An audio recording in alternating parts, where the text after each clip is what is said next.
trazer mais algumas palavras para a nossa reflexão. Marcelo hoje vai abordar a questão das nossas esperanças em tempos de transição planetária. Todos nós sabemos que estamos atravessando esse período e as nossas esperanças sempre constituem alicerce para que possamos atravessar tão turbulento momento. Precisamos das esperanças e sólidas, claro. Com vontade, Marcelo.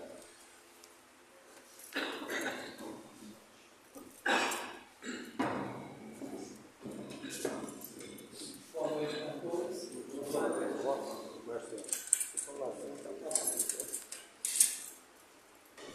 Bom, eu falei aqui com o Márcio, de comentar com vocês a respeito dessa esperança que a gente deve materializar em tempos de transição planetária. Tempos de transição planetária não são tempos de calmaria, são tempos de tribulações, de preocupações.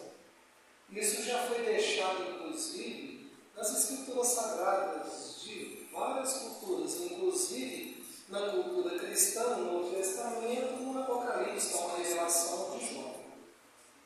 E aí é o seguinte, eu estava divagando aqui, pensando comigo o seguinte, dentro da minha cultura, dentro da cultura de todo mundo aqui, eu estava até comentando isso com o Márcio, esses dias por trás, quando a gente fala de trabalho, fisicamente, dentro da ciência, o trabalho tem uma formulinha.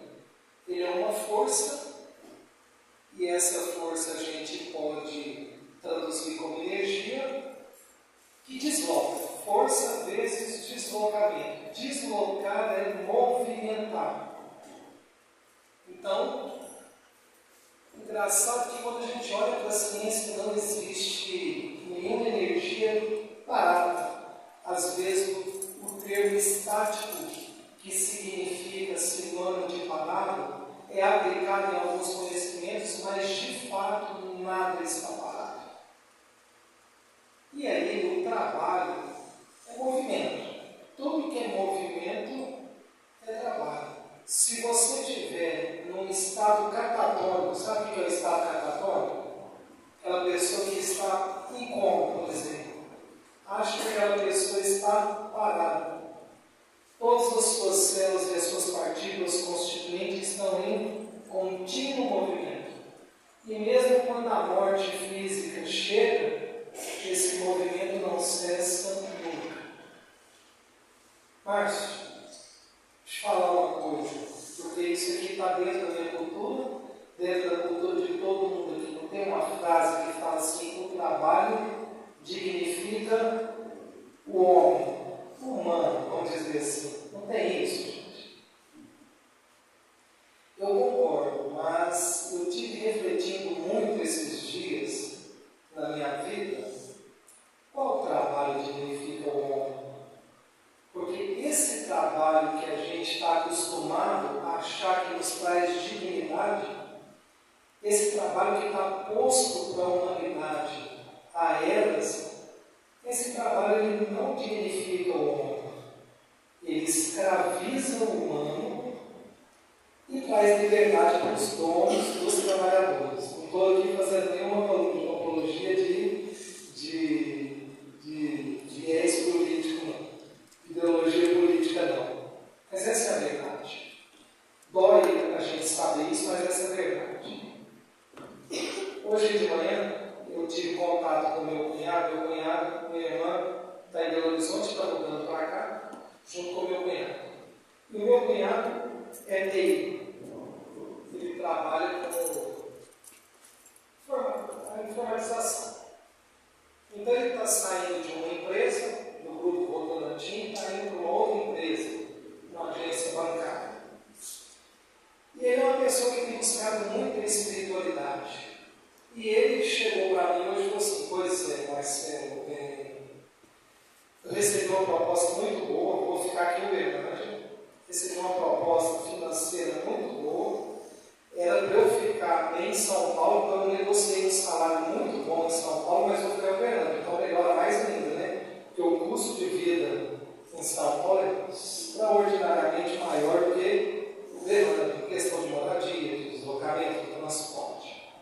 Mas aí ele tem buscado muita espiritualidade e falou, pois é, mas o meu serviço é o seguinte, eu estou fazendo a automatização de sistemas. Então eu chego lá na empresa, ganho aquela grana, a hora que eu implanto a automatização daquele sistema, aonde aquela empresa contratava 10 funcionários, agora dispensa 5. Ele dizia isso, cara. Assim, olha o paradoxo, né? Estou achando bom de ter empregado, mas o que eu estou fazendo vai tirar o emprego de outros. Eu comecei a conversar com ele no seguinte sentido. Hoje eu consegui ter um tempinho livre de manhã para atender lá no meu. Eu sou dentista, eu estava com ele lá no meu consultório. E hoje de manhã era para eu estar em Uberaba dando aula, mas como hoje é aniversário de Uberaba, feriado local, então eu fui dispensado das aulas. Né? Em compensação, se Deus me permitir chegar em 31 de agosto, que é aniversário de Uberaba, que cai na segunda-feira, eu estou trabalhando, tem que levantar de madrugada para ir dar aula em Uberaba. Tudo assim. Aí eu conversando com o Leonardo, dizendo o seguinte, Leonardo, vamos pensar na época que começaram a automatizar os campos de trabalho. Ainda estou com 52 ou 53 anos, então eu lembro muito dos boyfriends, trabalhadores braçais de cortar cana. Então as máquinas tiraram o emprego dessas pessoas, sim ou não? Mas vocês hoje gostariam de ter alguém, um parente seu, trabalhando com boyfriend? Nos riscos que esse trabalho traz? Não. No começo teve problema, lógico. Mas depois, outros trabalhos surgiram. E quando a gente fala, por exemplo, das mudanças que vêm acontecendo no mundo, guerras, eu nunca deixo de existir, desde que eu me entendo por gente nessa polaridade, ou nessa persona chamada Marcelo, tem guerra. Nunca deixa de ter guerra. Descobri que o seu Miguel Faria aqui, quando ele estava com 8 anos de idade, 8, 10 anos de idade, estava começando a Segunda Guerra Mundial. Com 8 anos de idade, né? Uma pessoa assim, muito longeva para a geração dele. Geração do seu Miguel, eu vou falar disso porque isso tem a ver com o assunto abordado hoje. A geração do seu Miguel, a média de vida era de 40 e poucos, 50 anos. Hoje, a média de vida das minhas filhas vai aumentar para os 40, com tranquilidade. E isso está nas escrituras sagradas. Quando fossem os tempos chegados, você ia ver pessoas muito longevas. E aí eu conversando com o Leonardo, eu falei assim, Leonardo, isso está acontecendo, mas a gente tem que confiar na inteligência divina, na inteligência suprema, que arquiteta tudo isso, que está por detrás disso, comandando tudo. Ela comanda tudo. E se algumas atrocidades ainda acontecem, é porque é necessário. E por que é necessário? Porque a gente às vezes não tem a inteligência para alcançar o que a inteligência suprema programou. Mas nós temos que ter a fé de confiar e acreditar na vitória do bem. E a vitória do bem é a vitória do bem em cima do mal, não em cima da maldade, não em cima do maldoso da maldosa, mas em cima da maldade.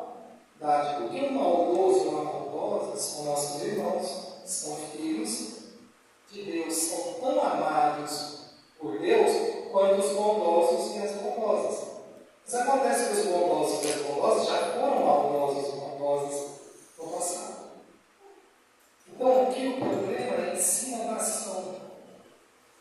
E aí eu acho que está tudo certo. Todo mundo tem ouvido falar da tal da IA, da inteligência artificial. Vamos pensar assim para quem é mais antigo aqui. O trator é uma tecnologia. É uma inteligência artificial, sim. Artificial porque é criado pelo homem. Imagine um trator desgovernado. Pode fazer estrago, pode. Mas aí se alguém for lá e desligar, ele deixa de fazer o estrago e pode ligar de novo e colocar ele para funcionar do jeito que deve. Então está criando um punhado de robô aí, não é isso? William Rose que está criando, os chineses, agora fez uma demonstração dos chineses, o pessoal ficou até assustado, não? Colocaram um punhado de robô lutando com o Fu, assim, o mais fraco lá estava de 10 por segundo, né? E não sente dor, não cansa, não morre, mas também nós não morremos. E a IA é conseguindo ter autonomia, ou seja, usar praticamente 100% da sua capacidade para ser autônomo, né? E foi criado por nós que mal usamos 10% da nossa ID, inteligência divina. Assim como nós nunca vamos alcançar Deus, as IAs nunca vão alcançar a condição espiritual. Aí eu digo o seguinte: com todas essas tecnologias, eu vou dizer uma coisa para vocês. É um pouquinho, como o Márcio disse aqui, é uma aula. Eu sou da área de química, mas eu me atrevi um pouquinho na área da biologia. Nós somos indivíduos formados por células, sim ou não? Quando você olha para o seu Miguel e olha para mim, a aparência dele está mais velha que a minha, sim ou não? Eu posso, às vezes, ser mais velho que ele, menos espiritualmente falando, mas a vestimenta dele está mais velha que a minha. Vocês sabem por quê? As células envelhecem, o espírito não envelhece, ele amadurece. E às vezes ele está preso numa roupa e essa roupa pode limitá-lo. Ele terá alguns problemas de não conseguir manifestar sua inteligência espiritual por causa das demências que vai dificultando usar o cérebro para poder manifestar, porque ele vai envelhecendo. Vocês sabem por que as nossas células envelhecem? Eu vou falar isso com vocês porque é uma coisa que foi não descoberta agora, mas foi revelado para nós um estudo que já vem acontecendo há muito tempo. Na Universidade de Osaka, no Japão, os cientistas descobriram uma coisa que vai, dentro de um curto espaço de tempo, possibilitar o ser humano viver pelo menos 250 anos. E quando eu falo isso para vocês, eu não estou falando uma coisa a curto e médio prazo, não. Já é imediato. É coisa assim da geração que vier daqui para frente. Os meninos que começarem a nascer agora já vão ter a possibilidade de durar 250 anos com aspecto jovial. Está lá o mocinho, a mocinha, todo bonito andando assim, nossa, mas você está bonito demais, quantos anos você tem? 200. Isso não é ficção, isso é realidade científica. Eu queria explicar uma coisa para vocês, que é o seguinte: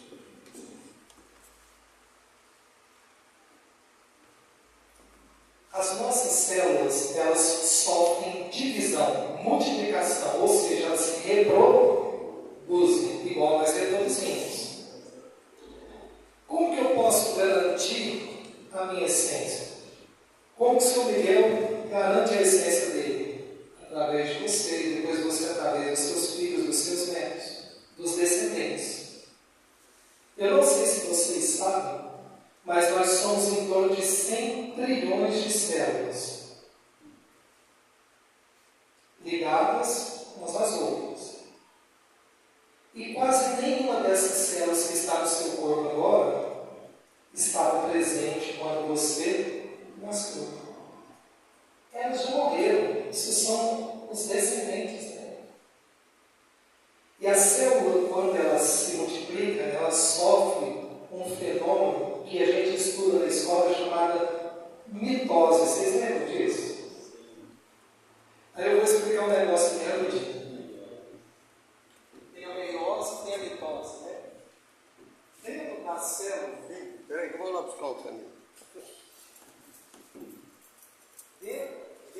a célula tem uma estrutura que eu vou fazer o desenho aqui, só para você entender de forma didática.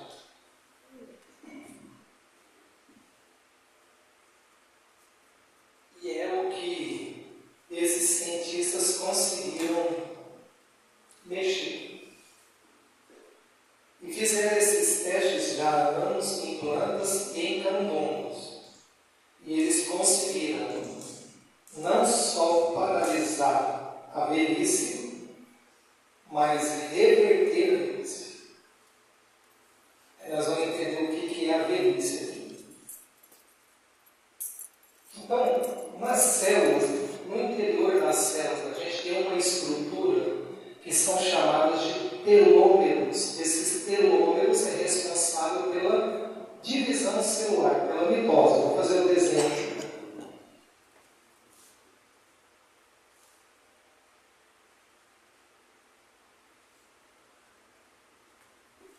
Vou colocar maior, sem enxergar. Está todo mundo enxergando?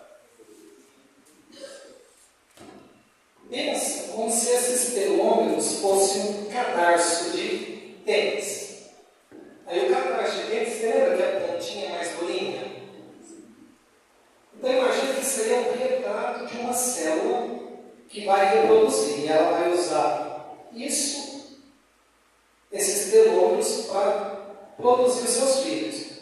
Só que quando ela vai produzir, eu vou fazer um parêntese, que é onde ela copia uma parte dela para gerar o seu filho.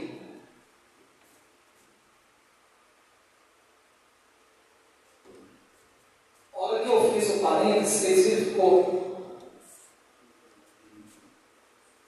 um pedacinho de fora. Essa parte grossinha do cadarço é o telômero. Então, a filha que vai ser gerada vai ter um telômero igual do tamanho da mãe ou menor? Menor. E esse telômero é responsável pela multiplicação. Aí a mãe vai morrer. Mas a mãe morreu, por que eu não morri? Porque agora quem representa você são as filhas, os filhos dessa célula.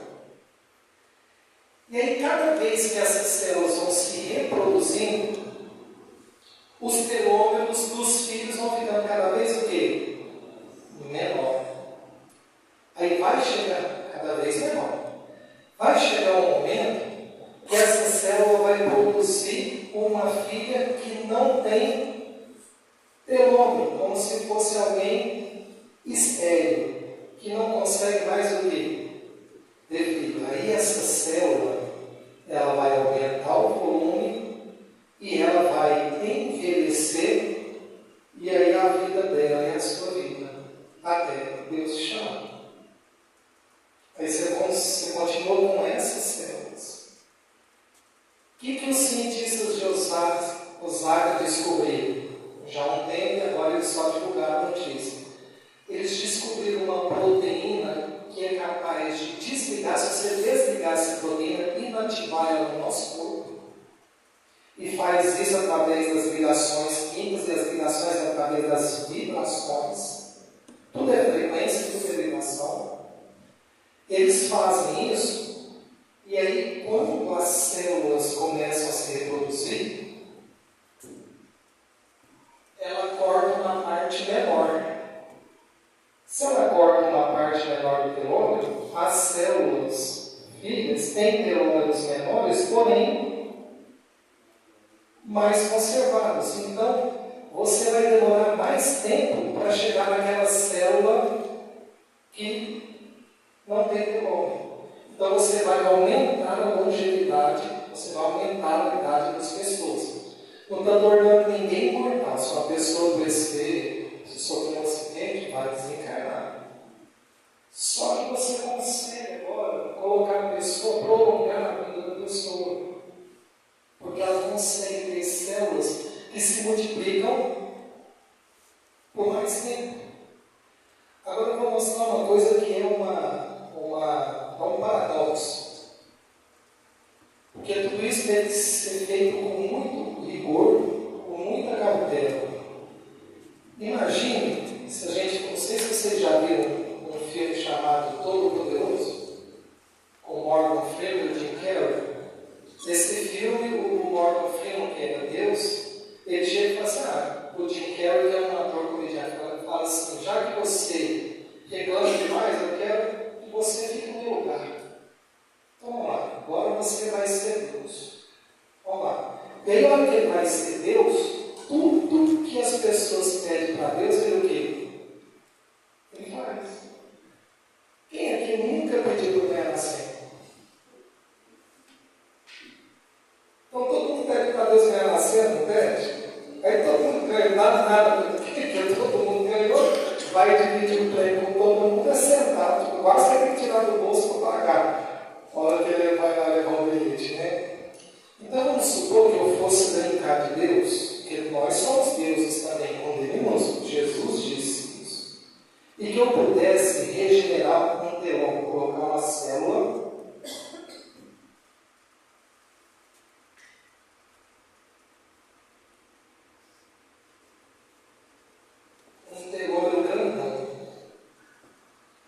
e o pior é que isso acontece na nossa vida, já vou explicar. Isso acontece pela frequência. E aí o que você vai falar? Uma célula que tem um telômero grandão, ela reproduz mais ou menos que as outras? Ela vai dividir mais ou menos que as outras? Porque o telômero dela é o quê? Maior. Você já viu aquela história? Cada um no seu quadrado?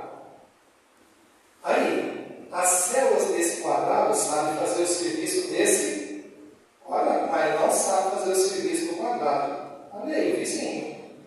Mas essas células, por terem telômeros maiores, elas começam a multiplicar mais do que as outras.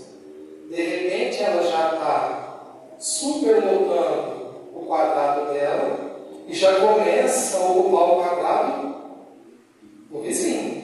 Mas olha que ele ocupar o quadrado do vizinho, o vizinho não dá conta de reproduzir igual ele. Então ele vai tomando conta e vai expulsando aquelas células. Aquelas células não davam conta de fazer aquele serviço do quadrado. E essa aqui não sabe fazer. E aí aquele quadrado, vamos supor, é responsável por filtrar o rim, por usar o rim. Aí agora as células tomam conta, não dá conta de fazer isso, você começa a ter falência renal. Você sabe como que chama isso? Câncer. O câncer é a tentativa da célula buscar a imortalidade. As células do câncer, elas se reproduzem muito mais do que as outras. Mas o problema é que ela não sabe fazer o papel que a outra faz. Aí ela toma o lugar, aí causa bagunça e um colapso. Por isso que a pessoa o quê? Morre. Então a pessoa fica assim, nossa, mas então o câncer é o meu corpo tentando buscar a imortalidade. Como assim a imortalidade? De continuar existindo, porque as células nunca vão parar de reproduzir. Só que aí ela começa a ocupar o lugar e ela não sabe fazer o trabalho. Mas aí eu pergunto para vocês o seguinte, mas aí eles conseguiram controlar isso aqui. Eles conseguiram controlar isso aqui e não só de paralisar ou diminuir, retardar o envelhecimento, mas eles ainda conseguiram mais. Eles conseguiram pegar uma célula que não tinha telômero e a proteína ativar ela a reproduzir. Aquela célula era estéril, não reproduzia, agora ela voltou a reproduzir. Então, você está revertendo o envelhecimento. Mas aí eu pergunto para vocês, essas pessoas que descobriram isso, elas estão paradas ou elas estão trabalhando? Elas estão trabalhando. Mas elas estão trabalhando e descobrindo algo que é maravilhoso. A gente costuma dizer o seguinte, todo mundo já ouviu falar, isso aqui não é teoria da conspiração, isso que eu te contei, isso é uma realidade, mas agora eu vou para a teoria da conspiração. Todo mundo já ouviu falar das teorias das conspirações? Já não. E muita gente fica assim, né? Só fazendo um adendo, o pessoal tem acompanhado aí os arquivos do Jeffrey Epstein, que eles soltaram. Tanta velocidade que a gente achava que era teoria da conspiração e que na verdade é o ocorre. Sim ou não? O que ocorre? Inclusive esse negócio do canibalismo, de pegar crianças pequenas, sacrificar e comer a carne da criança, porque esse povo tem um conhecimento, mas usa para o mal, que é o seguinte: quando você pega um ser que está nascendo, ele ainda é rico em células tronco. Já ouviu falar da célula tronco, da célula mãe? Sabe qual que é a vantagem da célula mãe? Ela tem telômero o quê? Preservado, e ela dá conta de fazer qualquer trabalho. Você pode jogar ela em qualquer quadrado, que ela vai lá e vai executar o serviço bem feito. Pensa no futuro, as crianças nascendo, vai lá no cordão umbilical, vai lá no organismo da pessoa que ainda tem células tronco, congela essas células tronco dela e deixa lá no banco.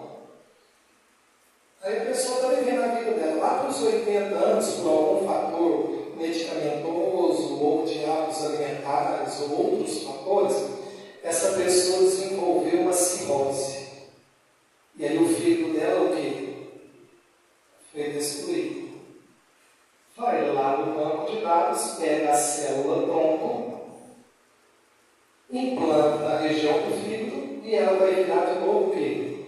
Um fígado, e o índice de rejeição é zero, que é dela. Já existe essa tecnologia dela virar o fígado? Não, mas já existe a tecnologia de usar células tronco há muito tempo. E todo mundo que nasceu depois dessa tecnologia tem as suas células troncos congeladas? Por quê? Se o nosso sistema, do jeito que está hoje, continuar, isso aqui é uma realidade para poucas pessoas. Só para quem tiver o quê? Aí eu falei da teoria da conspiração, eles dizem o seguinte: já existe uma máquina, porque toda doença da gente é desequilíbrio. O que mexe nesses telômeros, ligações e interações, são frequências, vibração. Diz que já existe uma máquina aqui, que você entra nela. Isso é teoria da conspiração, estou só contando a história para vocês. E que qualquer doença que você tiver um tumor de pulmão, você vai ficar alguns minutos naquela máquina lá, aquela máquina vai jogar uma frequência para anular a frequência do tumor e você sai sem o tumor. Mas por que isso aí não é acessível a todos? A teoria da conspiração diz que isso é acessível só para aqueles que são os donos dos trabalhadores. Os donos mesmo. Aí tem uma história, já ouviram falar da família Rockefeller? Estou falando aqui, mas o que eu estou falando aqui não é novidade para quase ninguém. Se esse senhor Rockefeller, quando ele tinha seus 40 e poucos anos de idade, ele estava com uma doença terminal, aí ele, ao turismo, segundo a história, não posso julgar, ele pegou a fortuna dele, que ele era rico, petróleo, e decidiu bancar o estudo, as universidades, as farmácias e as medicinas da vida. Só que ao invés da medicina e da farmácia curar, a medicina e a farmácia prolonga a doença. Está vendo? Diz que o próprio Rockefeller, que estava com meses de vida, 40 e poucos anos, desencarnou com quase 100. Provavelmente a cura não deve ter sido da medicina financiada por ele. Deve ser alguma coisa por detrás que a gente já teve acesso e hoje não tem mais. Então, se o sistema ele não for modificado, todo esse conhecimento aqui, que é trabalho, não vai ser acessível às pessoas. Eu estava até comentando com o meu cunhado hoje de manhã, o Leonardo, e disse: Leonardo, e aí, de repente as máquinas estão indo, então para que servem as máquinas? Depois que tudo que tiver que acontecer, e a gente conseguir vencer esse obstáculo, pronto, as máquinas estão aí para fazer os trabalhos por nós. Porque aí nós vamos fazer um verdadeiro trabalho que vai dignificar está sempre na busca do conhecimento e ascensão para a própria essência divina, para a própria essência espiritual. O trabalho da ação não somos nós que temos que fazer mesmo, não. Quem tem que fazer o trabalho da ação são as máquinas. Você pega, por exemplo, um mestre de obra. O senhor que construiu minha casa é um mestre de obra assim que a gente não acha. Faz de tudo com uma perfeição. Eu lembro quando ele estava lá na minha casa, construí ali 2 etapas, quando a gente estava no finalzinho da etapa lá no fundo,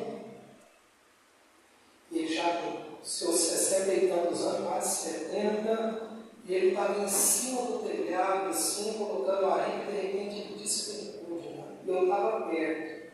Só que ele é tão.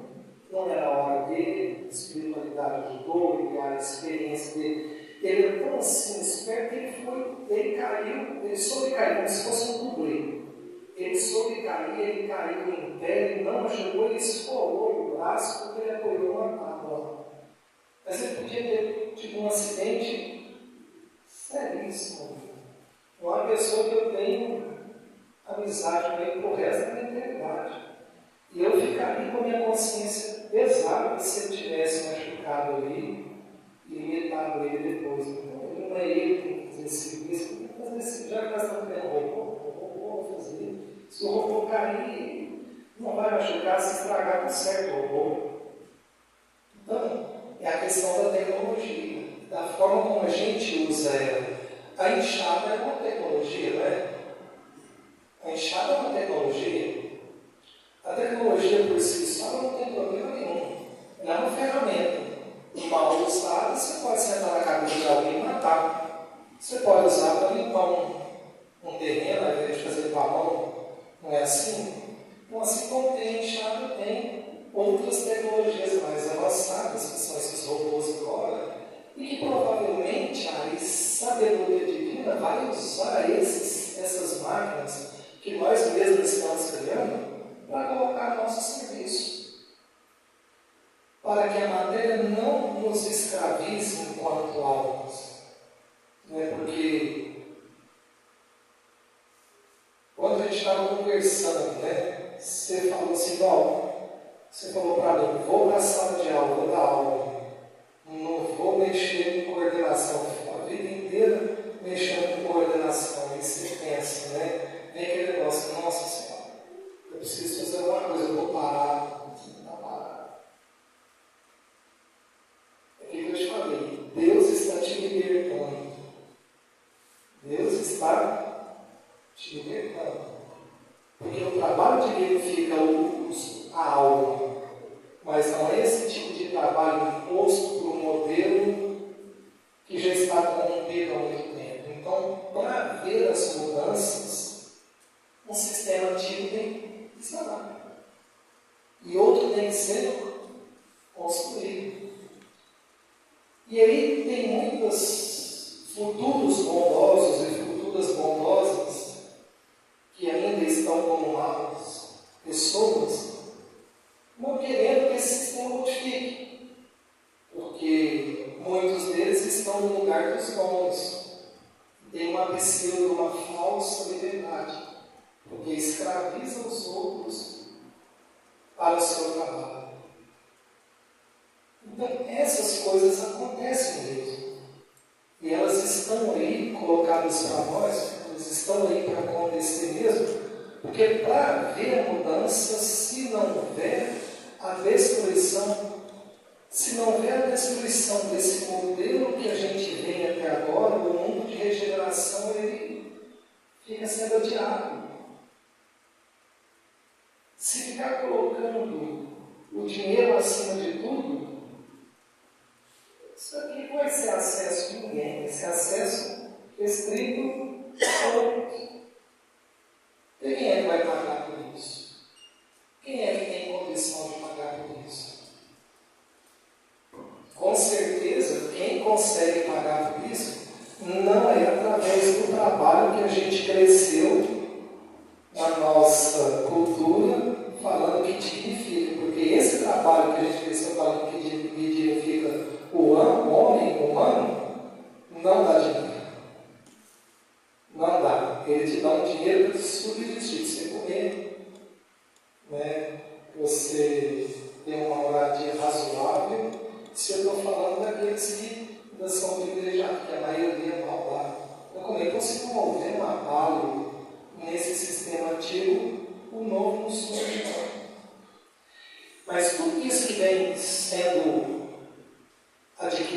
através do conhecimento, através do trabalho, através do conhecimento, não vai ser perdido. Mas isso são tecnologias, são conhecimentos que serão disponibilizados para todos, mas não nesse modelo que nós encontramos. Nenhum desses modelos até hoje posto para nós não resolveu. Marcelo, vai falando principalmente do espírito modificado, deu tempo de mudar, né? Se prolongar aqui depois esse sistema aí, já vai vir com o espírito mais alongado? E aí é que está. Quando você vai olhar, isso é natural. Quando a gente vai olhar, por exemplo, nas literaturas espíritas, os mundos mais evoluídos não estão nem chegando a falar de mundos felizes, não. Porque o tempo é relativo também, mas as pessoas encarnadas nos seus corpos específicos têm uma durabilidade, uma longevidade muito maior que a nossa. A gente ouve falar de pessoas que ficam 1000 anos no corpo, usam aquele corpo durante 1000 anos, mas a essência dele é espiritual. Eu digo até o seguinte,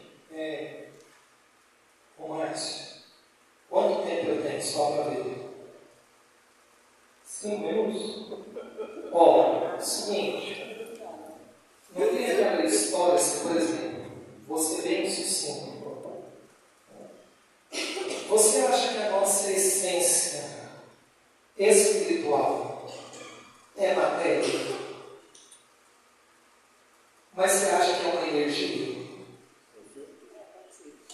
Mas também não é uma energia. Deixa eu explicar o porquê não é energia. Porque a energia é matéria. Essa matéria que você está vendo aqui, forma, é uma energia desacelerada, vibrando numa frequência muito baixa e aprisionando partículas chamadas prótons, nêutrons e elétrons, que dá essa aparência de massa comum.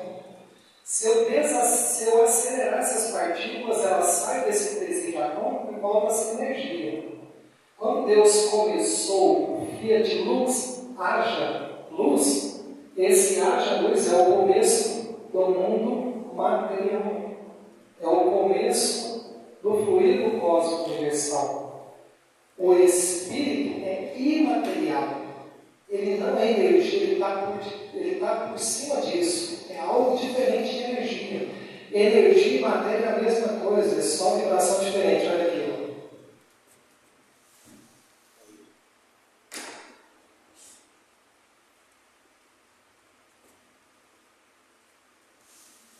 Esse C aqui é a representação da velocidade da luz, 300 mil quilômetros por segundo. M de matéria, E de energia. Esse sinal é de igualdade. O Einstein, quando ele tinha 17 anos, em 1891, né? Quando seu Miguel nasceu, ele estava com 40 anos, 39.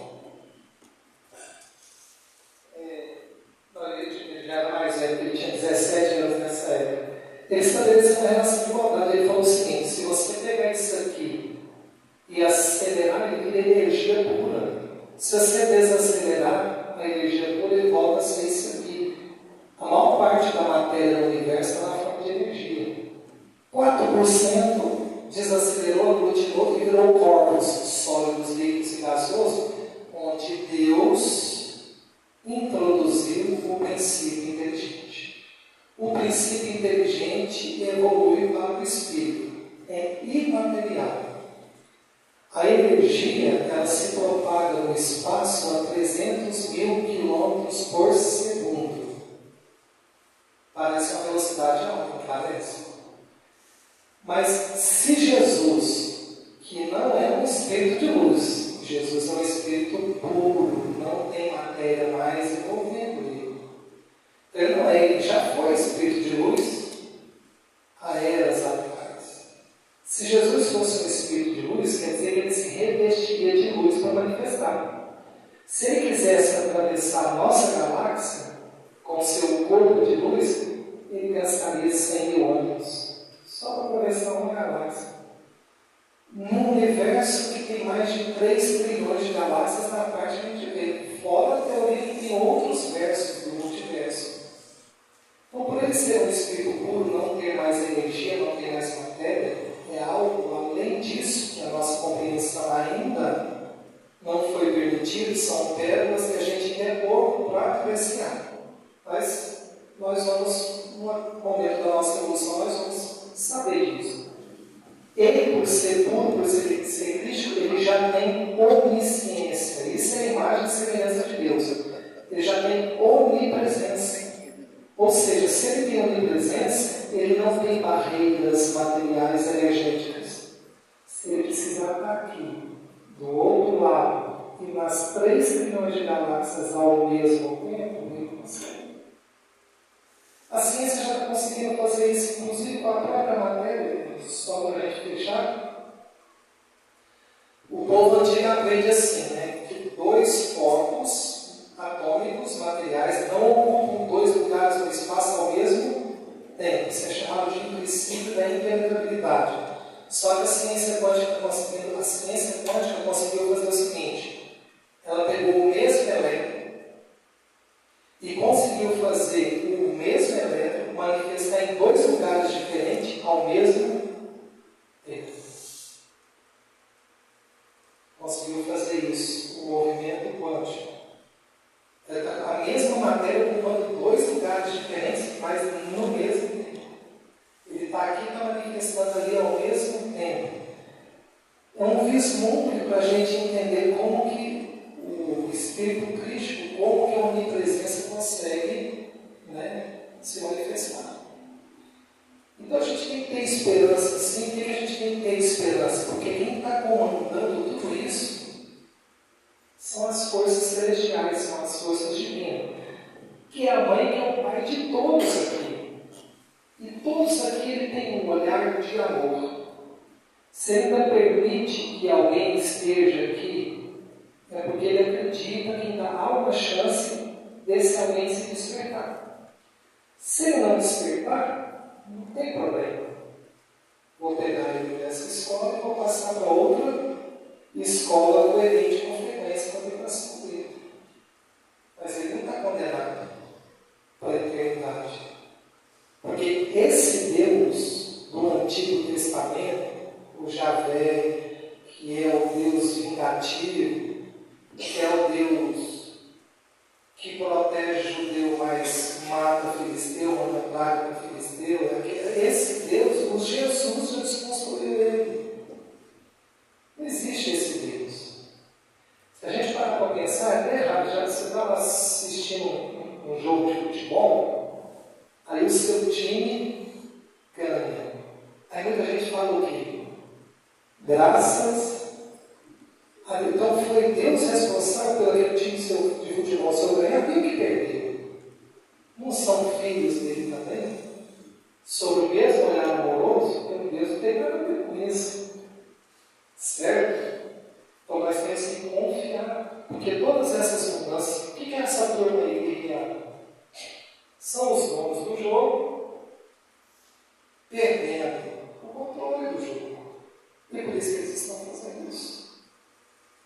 Porque nesse sistema que eles controlam e usam para escravizar a gente e criam uma ideologia que o trabalho dignifica, eles estão perdendo força. E vão trabalhar que eles vão ser deslocados para um outro lugar, coerente com o seu estado vibracional. O trabalho dignifica sim a alma, mas não é muito bem esse trabalho que a gente é escravizado não. E tudo isso não é nunca. A gente tem que estar com fé e aguardar. Mas aguardar no sentido de confiar. Eu vou terminar agora. A palavra confiar em Jesus. Vocês cantaram isso na música. Quer ver uma coisa? Perguntava para uma mulher antigamente: qual que é a sua profissão? Costureiro. Não, costureiro trabalhava demais, era ou não é? A palavra fiar é costurar, é trabalhar. Confiar é costurar com. Confiar com Jesus ou em Jesus é trabalhar com Jesus para que essas mudanças ganhem sua legitimidade. Então nós também somos seres ativos da criação. Não existe facilidade, não existe nada estático, tudo está em movimento. Então nós temos que fazer a nossa parte mesmo. A gente tem que fazer a nossa parte. Para fazer a nossa parte, a gente tem que acreditar que as mudanças vêm e que as coisas vão melhorar. Ah, vai piorar um pouquinho? Pode. Mas nós não estamos, né, com Deus de costas para nós. Não tem como Deus dar as costas para nós e nem a gente dar as costas para Deus, porque se Ele é onipresente, Ele está em todos os lugares. Agradeço vocês, desculpem me atravessar, passei os 5 minutos no máximo.